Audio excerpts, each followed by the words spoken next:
क्या आपके भी गुड़हल के प्लांट में फ्लावरिंग नहीं हो रही है? कलियां सूखकर गिर जा रही हैं, कलियां खिलने से पहले ही पीली हो जा रही हैं, पौधे की पत्तियां भी पीली होकर गिर जा रही हैं। तो इन सभी समस्याओं का जितना भी आप आसानी से उपाय कर सकते हैं, मैं इस वीडियो में बताने वाली हूं। तो आप सभी का आपके अपने चैनल में स्वागत है। तो चलिए वीडियो में चलते हैं कि किस तरीकों को आप जब अपने पौधे के साथ अपनाएंगे तो उनमें इतनी अच्छी ग्रोथ होगी। मेरे इस प्लांट में देख सकते हैं कि जून के महीने में भी इतनी अच्छी और बड़े साइज का फ्लावर खिला हुआ है। हाइब्रिड हिबिस्कस का यह प्लांट है और अच्छी मात्रा में अभी कलियां भी बनी हुई है और बहुत ही ज़्यादा मात्रा में हेल्दी प्लांट भी है। पत्तियां भी सारे के सारे हरे हैं। तो इस तरह से देखिए आप भी अपने पौधे के साथ कर सकते हैं। यहाँ पे देखिए यह छोटा सा इसी पौधे की कटिंग है जो कि 1 महीने पहले लगाया था, तो इसकी ग्रोथ भी अच्छी हो गई है।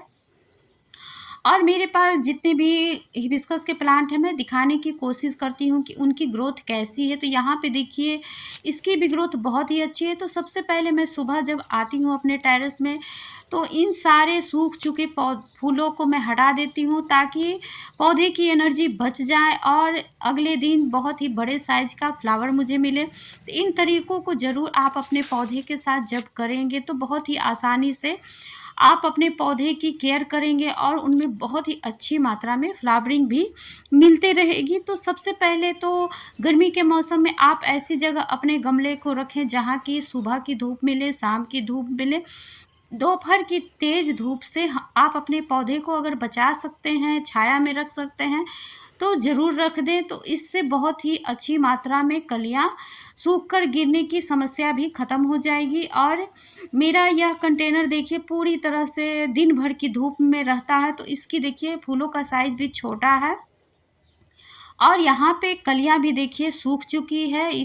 खिलने से पहले इस तरीके से तेज़ गर्मी की वजह से भी इस तरीके से होता है। और यह मेरा बड़ा कंटेनर है तो मैं इसको इधर उधर नहीं कर सकती हूँ। तो यह इस तरीके का पौधा है। तो मैं दोनों तरीके के पौधों को आपको दिखा देती हूँ कि छाया वाले पौधे की क्या हालत है और पूरे दिन की धूप वाली पौधे की इस तरीके की हालत है। मानसून आते ही यह भी ठीक हो जाएगा। तो सबसे पहले चलिए पौधे में क्या क्या खाद डालना है वो भी देख लेते हैं। और यहाँ पे देखिए अगर इस तरीके से मैच्योर पत्तियाँ पीली हो जा रही है नीचे की साइड तो कोई बात नहीं है। और इस तरह की जब हम पत्तियों को हटा देंगे तो भी हमारे पौधे की एनर्जी बच जाएगी, क्योंकि देखिए कटे फटे पत्तियाँ बहुत पौधे में होते हैं और उन्हें हमें चेक करके हटाते रहना पड़ता है। अगर आपके पौधे के ऊपर की ओर पत्तियां पीली हो रही है तो समझ लीजिए कि आपके पौधे को नाइट्रोजन युक्त खाद चाहिए, क्योंकि नाइट्रोजन की कमी से भी पौधे की पत्तियां पीली होने लगती हैं। तो उसके लिए हमें सबसे पहले इस तरीके की गमले की मिट्टी की गुड़ाई कर देनी है। इस तरीके से जब हम गमले की मिट्टी की गुड़ाई करेंगे तो बहुत ही अच्छी मात्रा में खरपतवार निकलते चले जाएंगे, क्योंकि जितने भी हम पोषक तत्व अभी पौधों को डालेंगे ये सारे खरपतवार बहुत ही तेज़ी से ले लेते हैं और हमारा पौधा पोषक तत्व की कमी को इस तरीके से झेलता है। तो इस तरीके से जब हम मिट्टी को हटा लेंगे और आगे जब मानसून आएगा तो बहुत ही कम मात्रा में हमें मिट्टी में खरपतवार भी मिलेंगे, क्योंकि हमने इसकी जड़ों को भी हटा दिया है। और इस तरीके की जब आप खाद को डालें तो आप मिट्टी को गमले से निकाल भी सकते हैं। मैं पौधे की जड़ के पास ही ये इसको रख दूंगी, तो इस तरीके से खाद भी डालना आसान होगा।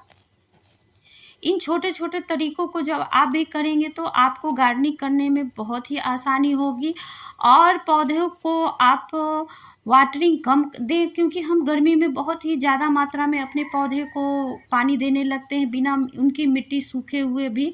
हम सुबह शाम लगातार पानी देते रहते हैं तो उसकी वजह से भी पौधे की पत्तियां पीली होने लगती है।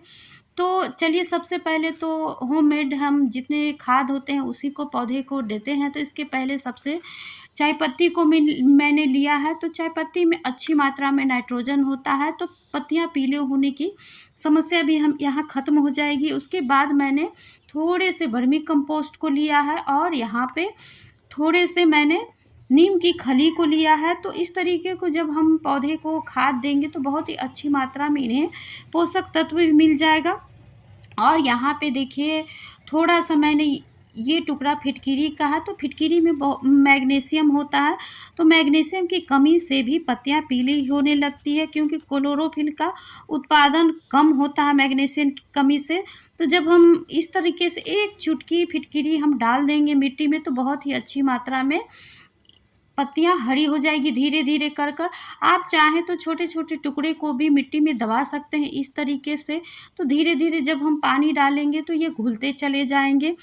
तो इस तरीके से बहुत ही अच्छी मात्रा में आपके पौधे को बहुत ही खाद पोषक तो मिल चुका है, और 1 सप्ताह के अंदर ही आपको रिजल्ट भी मिलेगा और बहुत ही अच्छी मात्रा में कलियां भी आएगी और फ्लावरिंग भी होगी। तो अभी हम अपने इस पौधे को सादा पानी नहीं देंगे। एक बहुत ही ज़रूरी पोषक तत्व युक्त जो कि हम किचन में ही हमारे अवेलेबल होता है, इसके छिलके को हम फेंक देते हैं। और देखिए मैंने इसको 24 घंटे के लिए पानी में भिगो कर रख दिया था। तो इस तरीके से इसके जितने भी सारे पोषक तत्व हैं पानी में आ चुके हैं।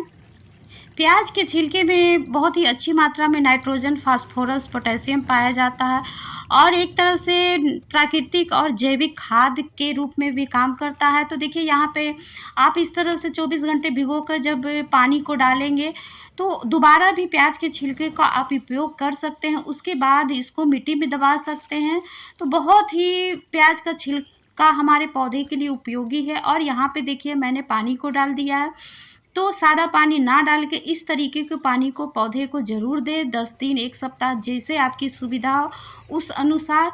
और इस तरह के फ्लावरिंग आप भी अपने पौधे से ले सकते हैं।